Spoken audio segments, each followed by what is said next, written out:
দুর্গাপুরে সাফাই অভিযানে পুর ও নগরোন্নয়ন মন্ত্রী।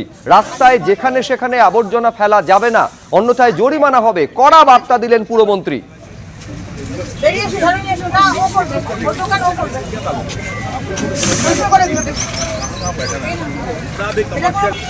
নির্মল বন্ধু নির্মল সাথী প্রকল্পে নগরোন্নয়ন মন্ত্রী দেখা যাচ্ছে যে অগ্নিমিত্রা পাল বেলচা হাতে এখানে দুর্গাপুরের সিটি সেন্টার বাস স্ট্যান্ডে আমরা দেখতে পাচ্ছি যে নগরোন্নয়ন মন্ত্রী তিনি এই পুরসভার যারা আধিকারিক রয়েছেন বা নগরোন্নয়ন দপ্তরের আধিকারিক রয়েছেন তাদেরকে নিয়ে বেলচা হাতে দুর্গাপুরের সিটি সেন্টার অন্যতম গুরুত্বপূর্ণ বাস স্ট্যান্ড, সেই বাস স্ট্যান্ডে ঝাঁটা হাতে তিনি বেরিয়েছেন এবং এই ঝাঁটা নিয়ে তিনি সাফাই অভিযানে তিনি সতর্কবার্তা দিচ্ছেন এবং নিজে যেখানে যেখানে ময়লা জমে আছে সেটা তিনি পরিষ্কার করার চেষ্টা করছেন।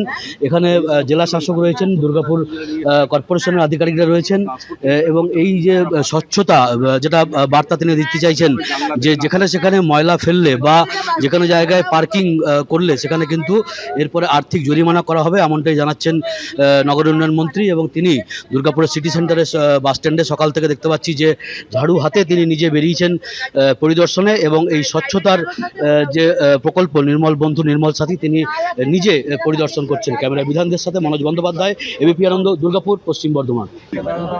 আমি আমার নির্মল বন্ধু এবং নির্মল সাথীদের নিয়ে আজকে দুর্গাপুরের বাস স্ট্যান্ডে এসেছি।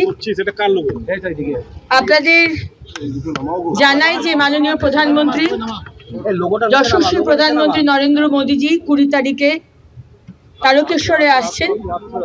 তার আগে আমরা 6 দিনের 15 থেকে মানে গতকাল থেকে 20 তারিখ অবধি একটা 6 দিনের এক্সটেন্সিভ ক্লিনলিনেস প্রোগ্রাম স্বচ্ছতা অভিযান নিয়েছি।